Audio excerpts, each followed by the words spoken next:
আইনি ফাঁসে কি আরো আষ্টে পৃষ্ঠে জড়িয়ে পড়ছেন অভিষেক বন্দ্যোপাধ্যায়? এই প্রশ্ন জোরালোভাবে আজ সামনে আসছে, তার কারণ অভিষেক বন্দ্যোপাধ্যায়ের বিরুদ্ধে এবার নতুন অভিযোগ দায়ের হয়েছে।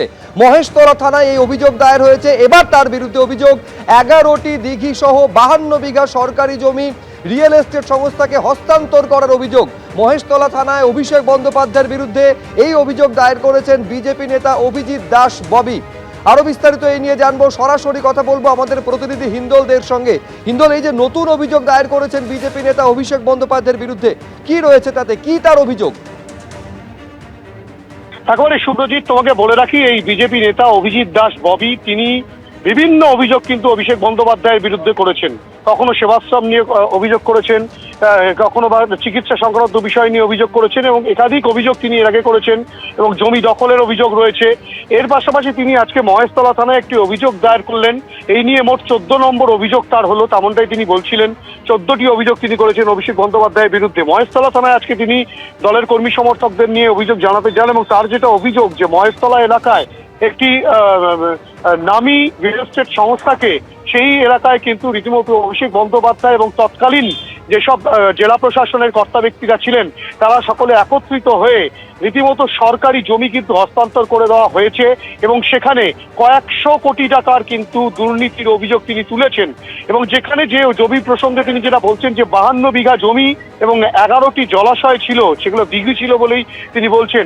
সেই 11টি দিঘি সহ যে 52 বিঘা জমি, সেই জমি কিন্তু কর্মসংস্থান করার জন্য, সেখানে কারখানা তৈরি করার জন্য পূর্বতন সরকারের তরফ থেকে কিন্তু বলা হয়েছিল। তার পরবর্তী ক্ষেত্রে অভিষেক বন্দ্যোপাধ্যায় যখন থেকে এখানে সাংসদ হিসাবে রয়েছেন, তারপর থেকে কিন্তু জমির চরিত্র বদল হতে থাকে, এবং তিনি যেটা বলছেন যে অভিষেক বন্দ্যোপাধ্যায়ের নেতৃত্বেই জমির চরিত্র বদল করে সেই সব জলাশয় ভরাট করে তিনি স্যাটেলাইট ম্যাপ পর্যন্ত দেখাচ্ছেন 2016-তে কি পরিস্থিতি ছিল, বর্তমানে কি পরিস্থিতি রয়েছে।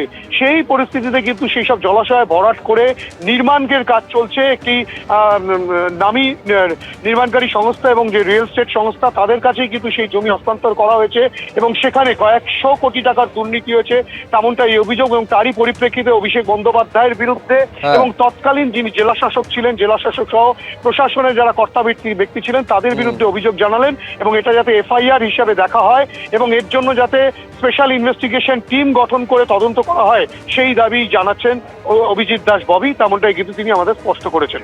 বেশ হিন্দল, তুমি আমাদের সঙ্গে থাকো। অর্থাৎ অভিযোগ যেটা করছেন অভিজিৎ দাস ববি, এই যে আইনকে বুড়ো আঙুল দেখিয়ে সরকারি জমি রিয়েল এস্টেট সংস্থাকে হস্তান্তর করা হয়েছে, কয়েকশো কোটি টাকার দুর্নীতি এর মধ্যে রয়েছে বলে দাবি করছেন তিনি। আর কি বলছেন শুনুন। 2013 সালে এপ্রিল মাসের 30 তারিখ তখন পর্যন্ত দিঘিগুলো ছিল, সেই দিঘিগুলোকে ওরা এইরকম বড় বড় দিঘি ছিল সব, এই যে পুকুরগুলো দেখতে পাচ্ছেন, হ্যাঁ, এটা হচ্ছে 2014 সালের স্যাটেলাইট ছবি। সেখানটায় বসে বসে এই যে 2016 সাল দেখুন, তখনও পুকুর ছিল, তখন ভরাট সবে শুরু করেছে এগ্রিমেন্টটা করার পর। অক্টোবরের এইটা দেখুন,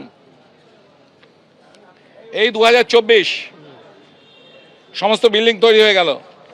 এই দেখুন 2025 বড় বড় কমার্শিয়াল কমপ্লেক্স তৈরি হচ্ছে। এই দেখুন এখন বর্তমানে এই রিসেন্ট কালকে হচ্ছে, দেখুন এখনো চলছে, এদের এখনো চলছে। 52 বিঘা পুরো গ্রাস করবে এরা। এই নেপথ্যে মূলত কার বিরুদ্ধে অভিযোগ করলেন, কারা কারা? দেখুন এই সমস্ত এত বড় একটা সরকারি জমি যে এই যে লিজ এগ্রিমেন্টকে কেটে তারা যে এই যে কমার্শিয়াল কাজের ব্যবস্থা করলো, সেখানে পরিষ্কার শর্ত ছিল ক্লজ 5-এ সেকশন 1 and 3-তে, যে যদি যে সমস্ত শর্তে লিজ দেওয়া হয়েছিল তার একটাও যদি লঙ্ঘিত হয়, তাহলে সরকার অবশ্যই এটাকে নিয়ে নেবে নিজের কাছে এবং সেটাকে অন্য কাজে লাগানো হবে। কিন্তু দেখা গেল সরকার নিল না। এবিপি আনন্দ, এগিয়ে থাকে, এগিয়ে রাখে।